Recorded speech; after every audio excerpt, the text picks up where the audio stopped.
మా ప్రచారం. To advertise on I news YouTube channel సంప్రదించవలసిన నంబర్ 7842323399. రానున్న లోక్సభ ఎన్నికల్లో విజయం సాధించేందుకు బీజేపీ సాయశక్తులా ప్రయత్నిస్తోంది. అయితే కేవలం ఎన్నికల్లో విజయం సాధించడం మాత్రమే కాదు, ప్రత్యర్థి పార్టీలను చిత్తుగా ఓడించేందుకు సైతం మోదీ, అమిత్ షా ద్వయం కంకణం కట్టుకున్నారనే చర్చ మొదలైంది.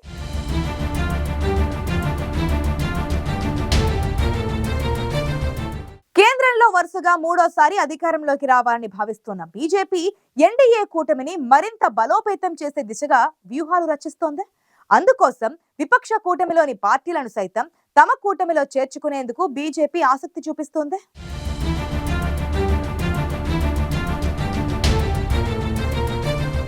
కేంద్రంలో ఇప్పటికే వరుసగా 2 సార్లు అధికారంలోకి వచ్చి 10 ఏళ్ల పాటు పాలించిన బీజేపీ మరోసారి కేంద్రంలో అధికారంలోకి వస్తామని ధీమా వ్యక్తం చేస్తోంది.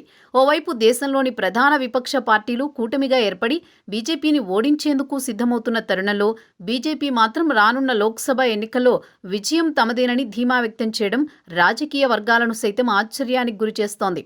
అయితే బీజేపీ విజయంపై అంత ధీమాగా ఉండడానికి గత 10 ఏళ్ల కాలంలో దేశంలో చేపట్టిన అభివృద్ధి, కీలక సంస్కరణలు సహా అనేక సంక్షేమ పథకాలు, ఎన్నో సాహసోపేతమైన నిర్ణయాలు అని తెలుస్తోంది. దేశాన్ని సుస్థిరమైన ఆర్థిక వ్యవస్థగా తీర్చిదిద్దడం, వెనుకబడిన తరగతులకు దిక్సూచిగా మారడం, అవినీతిని సహించకపోవడం, యువత, మహిళల ఓట్లను ఆకర్షించడం, ప్రజలను పేదరికం నుంచి విముక్తి కోసం చేపట్టిన కార్యక్రమాలు నిష్పక్షపాతంగా అమలు చేయడం, ప్రచారంలో దూసుకుపోవడం వంటివి బీజేపీకి గెలుపు సూత్రాలుగా మారబోతున్నాయన్నది రాజకీయ విశ్లేషకుల అంచనా.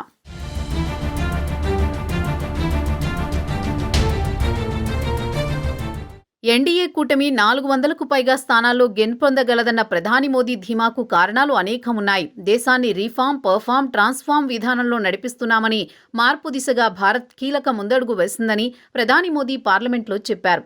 గత 10 ఏళ్లలో దేశంలో ఉత్పాదకత పెరిగిందని తెలిపారు.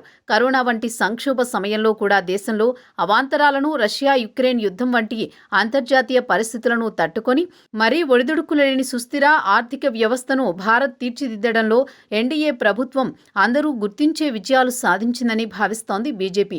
భారత్ ఇప్పుడు ప్రపంచంలో 5వ అతిపెద్ద ఆర్థిక వ్యవస్థగా అవతరించింది.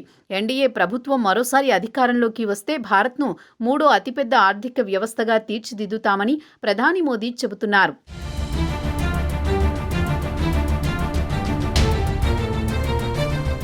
2047 నాటికి భారత్ను అభివృద్ధి చెందిన దేశంగా నిలబెడతామని అన్ని వేదికల పైనుంచి హామీ ఇస్తున్నారు ప్రధాని మోదీ.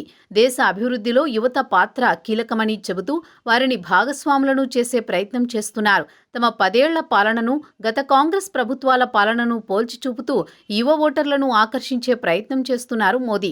ముఖ్యంగా మోదీ తరచుగా 10 సంవత్సరాలు వర్సెస్ 70 సంవత్సరాలు అనే పదం వాడుతున్నారు. అంటే గత యూపీఏ పాలనే కాకుండా అంతకుముందు కాంగ్రెస్ అధికారంలో ఉన్న మొత్తం కాలానికి తమ 10 ఏళ్ల పాలనకు మధ్య వ్యత్యాసాన్ని తెలియజేస్తూ తాము సాధించిన విజయాలను, కాంగ్రెస్ వైఫల్యాలను ప్రజలకు వివరిస్తున్నారు.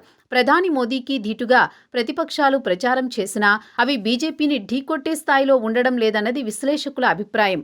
దేశ ఆర్థిక వ్యవస్థను మరింత బలంగా ఎలా ఉంచగలమో మోదీ కంటే స్పష్టంగా ఎవరూ చెప్పలేకపోతుండడం కూడా బీజేపీకి బలంగా మారుతోంది.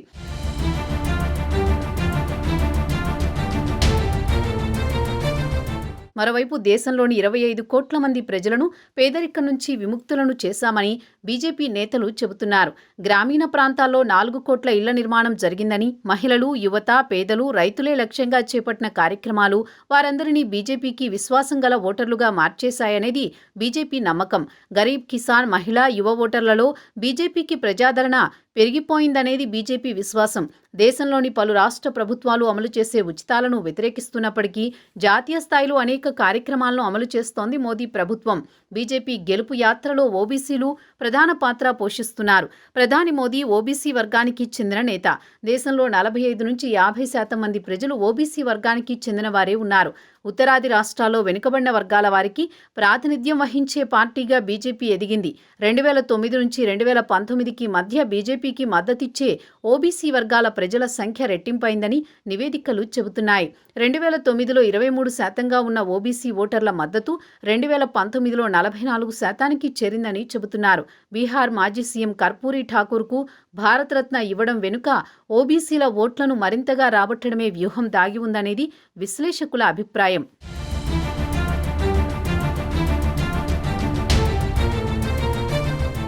దేశవ్యాప్తంగా ఏదో ఒక ప్రాంతంలో నిత్యం జరుగుతున్న ఈడీ దాడుల ద్వారా అవినీతిని సహించబోమన్న సంకేతాన్ని ఎన్డీఏ ప్రభుత్వం ప్రజల్లోకి బలంగా పంపిస్తోంది.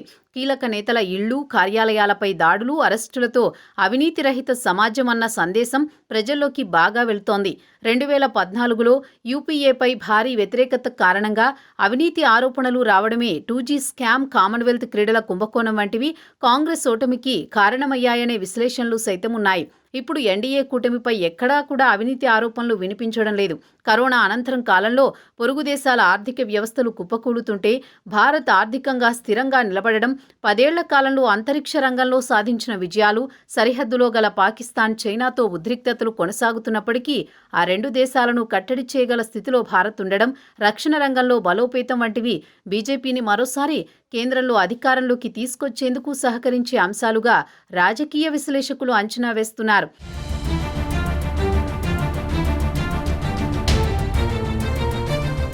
క్షేత్రస్థాయి నుంచి జాతీయ స్థాయి దాకా ఎన్నికల ప్రచారం వ్యూహాత్మకంగా, ఉధృతంగా నిర్వహిస్తోంది బీజేపీ. ఆయా రాష్ట్రాల్లో పరిస్థితులను స్థానిక నేతలకు వదిలేయకుండా ప్రధాని మోదీ, అమిత్ షా వంటి కీలక నేతలు స్వయంగా ముందుండి నడిపిస్తున్నారు. ఇప్పటికే మోదీ పలు రాష్ట్రాల్లో సుడిగాలి పర్యటనలు చేస్తున్నారు. ఇప్పుడే కాదు, ఈ 10 ఏళ్ల కాలంలో ఎన్నికలు జరిగిన ప్రతి రాష్ట్రంలోనూ, 2 సార్వత్రిక ఎన్నికల్లోనూ ప్రధాని మోదీ ఎన్నికల ప్రచారంలో అంతా తానై వ్యవహరించారు. ఇక బీజేపీ సోషల్ మీడియా ప్రభావం గురించి ఎంత చెప్పినా తక్కువే అవుతుంది. కేంద్ర ప్రభుత్వం పథకాలను ప్రజల్లోకి తీసుకువెళ్లడంలోనూ, కాంగ్రెస్ వైఫల్యాలను ఎండగట్టడంలోనూ, బీజేపీని బలమైన శక్తిగా చూపించడంలోనూ బీజేపీ సోషల్ మీడియా పాత్ర కీలకంగా ఉంటోంది. మొత్తంగా సరికొత్త ఎత్తుగడలు, అంతుచిక్కని వ్యూహాలు, రాజకీయ చతురతతో బీజేపీ 2024 ఎన్నికల్లో మరో చరిత్ర సృష్టించేందుకు సిద్ధమవుతోంది. గత 10 ఏళ్ల పాలనలో కేంద్రంలోని ఎన్డీఏ ప్రభుత్వం తీసుకొచ్చిన కీలక సంస్కరణలు, సాహసోపేతమైన నిర్ణయాలు మరోసారి తమకు విజయాన్ని అందిస్తాయనేది కమలనాథుల ఆలోచనగా తెలుస్తోంది.